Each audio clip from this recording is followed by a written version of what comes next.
We made it, folks. The harshness of winter, it's spring. It's a week into spring. Spring training is over with, and the Pirates don't really got to leave the state of Florida, mainly just Bradenton, because we just head on down to Miami now for the season opener, baby. It's opening day.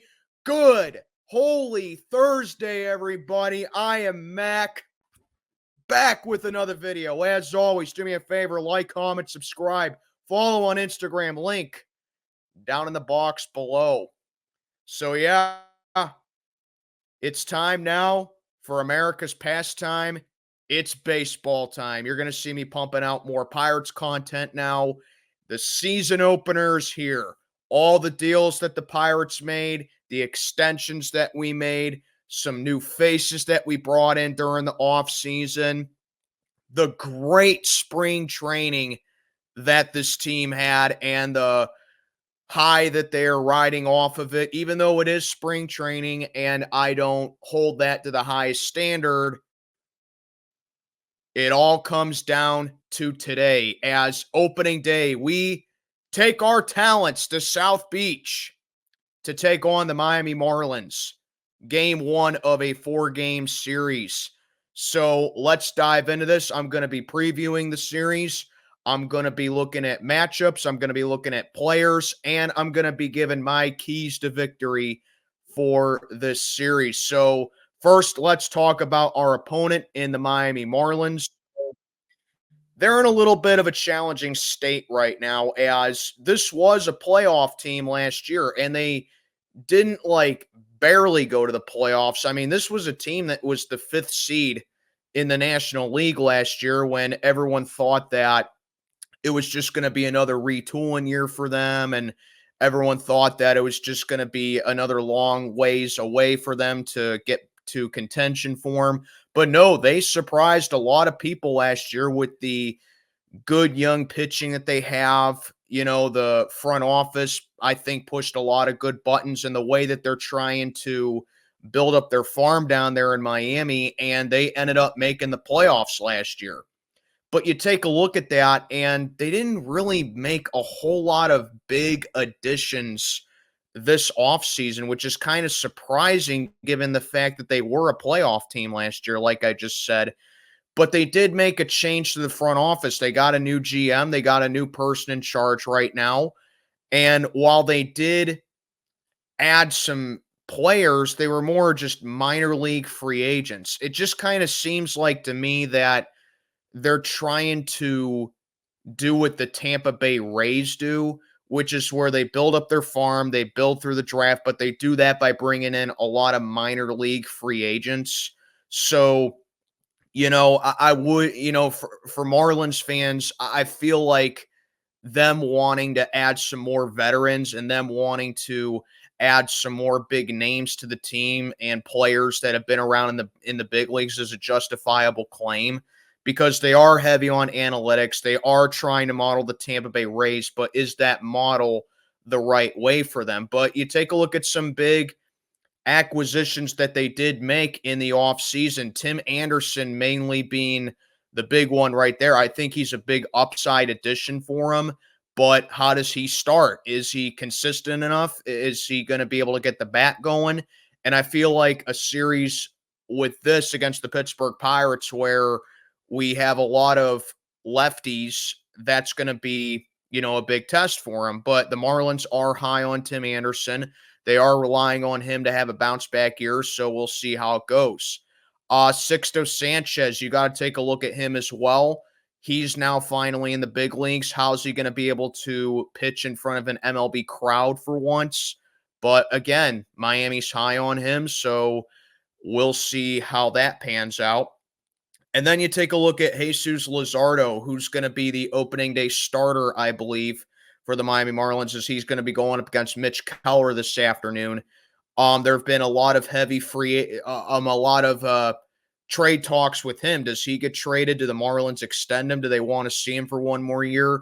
And I expect him to be really aggressive when he's up on the bump, and he's going to try and match Mitch Keller the best that he possibly can. But Jesus Luzardo, definitely a guy that you want to keep an eye on if you're a Miami Marlin fan. So those are really, as far as the pitching goes for the Marlins, because like I said, they do have that young nucleus in that rotation. They do have pitchers that are looking to make a bounce back, and those are some guys right there. But then you look at the bats. Miami is a little bit shaky with the bats, kind of like in the same way that a team like the Brewers are, in my opinion, because they won't punish the ball, but they are a team that can manufacture a lot of runs. And getting a guy in like Luis Ariz, batting champ, he had a really good spring training. He was a 380 hitter last year.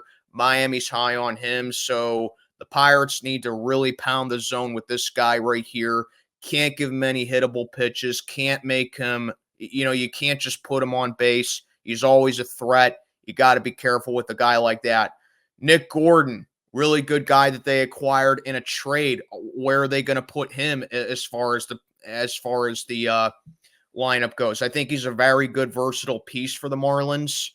But Nick Gordon, I think, is really going to up them if they are going to fix up, if they're going to, be a serious contender this year. And then, of course, you got Brandon LaCruz at DH. I think you plug him there. He adds power to the lineup. And then, of course, former Pirate Josh Bell, a big name that Pirate fans should be familiar with. Josh Bell. He's always good for, let's say, 25 to 30 homers a year. But as a Pirate fan, I can tell you he does strike out a lot. He does not have the best glove. He's not really a good fielder. And this is a guy that's just going to swing for the fences more often than not when he's up at the plate. So, yeah, you take a look at this Marlins team all together, and they have a mishmash of young players with a couple of experienced guys right here. And overall, I think you're looking at a potential playoff team once again. I mean, overall, you look at it, they did make the playoffs last year, so it's really not impossible for them to say that about them. But this is a feisty young Marlins team that is going to give you a good series. Then you take a look at us. We are in year 5 of Ben Cherington as GM of this franchise, and I feel like that he is pushing all the right buttons as far as the rebuild goes. Because like I said, maybe a couple of weeks ago or so, in my opinion, the rebuild is over. At this point, it's all about plugging and playing, seeing who fits where in the lineup, and then just managing your farm right. Because like I said, the rebuild is over pretty much.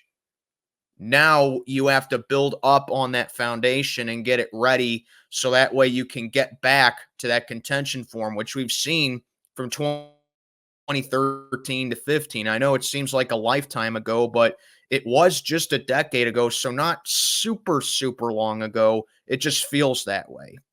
But the Pirates, we are coming in a little banged up in this series, so you're probably not going to see how the Pirates are to a key in this series. The biggest one for me personally, aside from Endy Rodriguez, being out for potentially for pretty much the whole season, Johan Oviedo. He needs Tommy John surgery. He's out for the whole season. That's a big blow to our rotation, as Johan Oviedo did have a lot of solid outings for us last season. So now that leaves a big question mark with our rotation about who's going to be that 5th starter.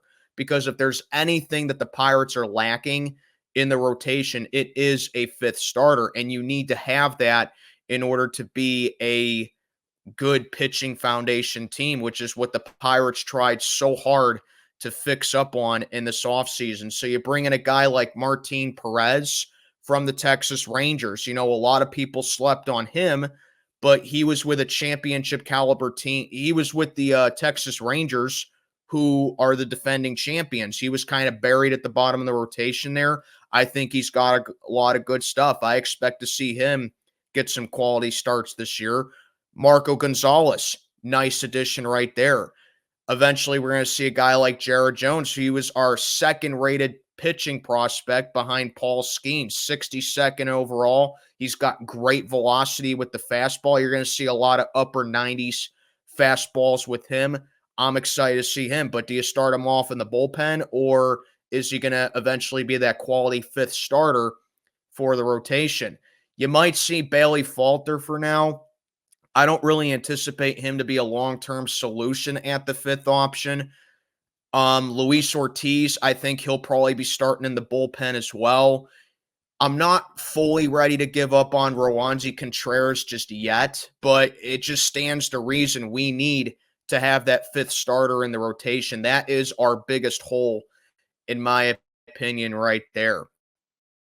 Because like I keep pounding the issue with, the biggest question, it does come with Mitch Keller, who had a phenomenal year last year. He was one of the worst pitchers in all of baseball for the first couple years of his career. And last year, he had a turnaround season. He had a breakout season, fell off a little bit about a month or so, but it was nothing to be too concerned about. He got back into it, and he was awarded an extension, a nice 5-year extension. So Mitch Keller is your opening day starter. I expect to see him come on here and have a good game. You're looking at a guy who can pound the zone, issues a lot of swings and misses.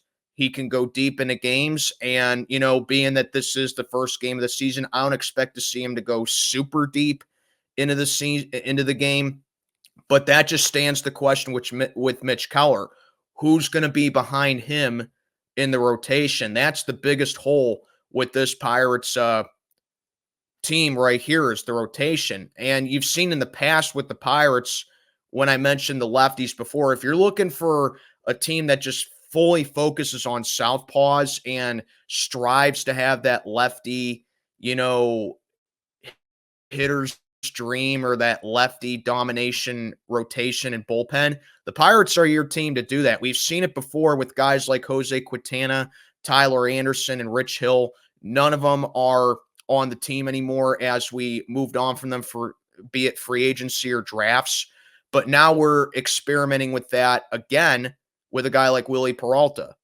So you bring him in, and of course we got Aroldis Chapman, who's going to be back in the bullpen. So the Marlins are going to have their hands full a little bit as far as the lefties go in this matchup here.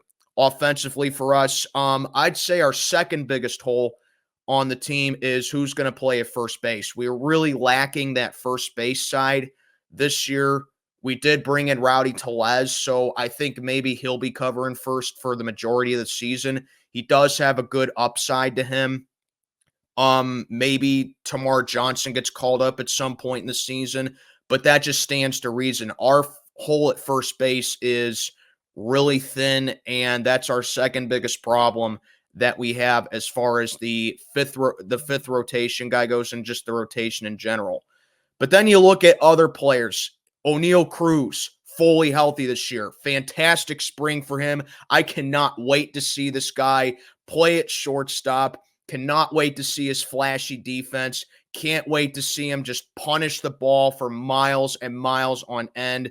He is eye candy for your average MLB fan. You don't even have to be a Pirate fan to like O'Neal Cruz. He's been getting national attention, not just from the fan base, but from MLB pundits, analysts. That's how talented this guy is. He wouldn't be any good if he was not getting this attention right here. I cannot wait to see a healthy O'Neal Cruz in this lineup. I think he adds a lot of power, and he adds a lot of pop in this lineup, man. Can't wait to see it. Jack Sawinski, great power as well. Those two are going to be attacking from the left side, as the Marlins got to be real careful with that. As far as Brian Reynolds goes, year 2 of his extension, I don't know if he's going to play a whole lot in this series, but I do anticipate him to be in part of this series. But, you're looking at a situation to where Henry Davis can come in, and I believe now he's going to be the full-time catcher in Endy Rodriguez's absence, and he's a guy that's going to come in from the right side right there. Ke'Bryan Hayes, too, at third base. Last 2 months with the bat looked really good. This is going to be a good testament to see if it was a fluke or if it's for real, if he really has turned a new leaf with his swing. So we'll see about that with Ke'Bryan Hayes. Gold Glove winner, always a threat defensively. Can't wait to see him behind the take the plate this year.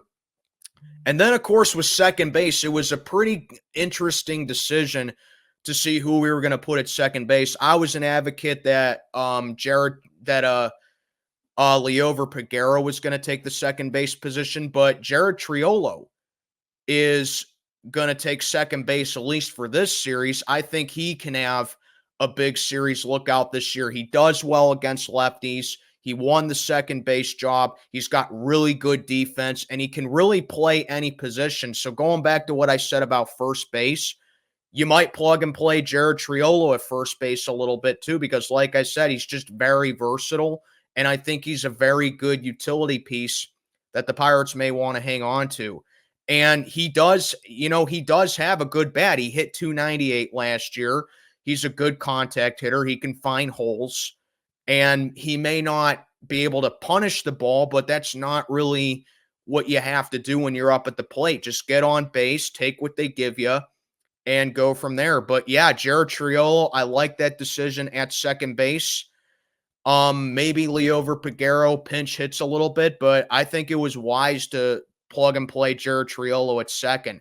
And I think a really big player that a lot of people are sleeping on for this series is Kutch, in my opinion. One home run away from number 300 in his career. He always does well in Miami, and I think Kutch is on pace to have a really good series this weekend in this 4-game set against the Marlins. So, yeah, put Kutch in the lineup. Put him at DH. I don't know if he can feasibly play outfield anymore, as I'm going to have to take a look at the lineups that are going to be posted later today. But yeah, I'm sensing a big series from Andrew McCutchen for this series right here. So overall, yeah, the Pirates, I mean, we do have a lot of the talent, and we do have a lot of players on this team who are eager to really elevate their game up, because all the players on this team have 1 year better of experience now than they did last year. You're growing your farm, you're managing it right, and now it's up to just the front office and the management to be able to manage it right, call them up at the right time, and give them their proper playing time. This is a Pirates team that is trending upwards in the right direction, I believe. Don't let that record fool you. There was a lot of stuff that the Pirates were doing right last year. It just comes down to maybe they're just not ready to compete against the big boys yet. But I feel like this team in particular is more competitive than last year. They're better than last year. And I feel like today is a really good test for them, because they're going up against a team that's kind of in the same state as them, where they're trying to just manage their farm. They're bringing in players, and they're hopeful for the future as well. So that being said, here are my keys to victory for this series. I got 3 of them right here. My first key to victory is manufacture runs. The Marlins, they're a team that manufactures a lot of runs too. It's going to come down to the fundamentals for us, whether be it bunting, stealing bags, which is what we saw the Pirates be aggressive in for the majority of the first part of last season. So just get on base, move runners around, do fundamentals, bunting, sack flies, knocking the ball through, hitting it where they're not. So that's my first key to victory right there, is just manufacture runs. Second key to victory, take what they give you. This team was kind of antsy and impatient at the plate last year, where you just kind of saw they were just trying to get that one big hit. Be patient with them. This is a Marlins pitching staff that, like I said earlier, they're very high on. They have a lot of good young pitchers on this team. You can't really rush it at the plate and be over anxious with your swings and knowing which pitches to take and what not to take and what pitches to swing at that you're weak at. So just take what they give you and be patient. And when the time comes, be aggressive. And finally, the righties have to outplay the lefties in this series. We are a team that is so focused on the left side. The Marlins are too. So you have to counter that with your right-handed guys being able to beat their left-handed guys. So, yeah, like I said, a guy like Henry Davis, he has to come through right here as he's a big righty with this matchup as well. I think he's the biggest X factor in this series right here. So your righties have to come through against the lefties right here. So yeah, man, that'll do it. Those are my keys to victory. This was my preview. Baseball is back. I'm going to recap some of these games within the next couple of days. But like I said, expect more Pirates content for the next you're going to be seeing a lot of Pirates content for the next few months now, man. Baseball is back. Let me know what you think down in the comments below. And I am Mac checking on out for the day. Let's go Buccos, baby.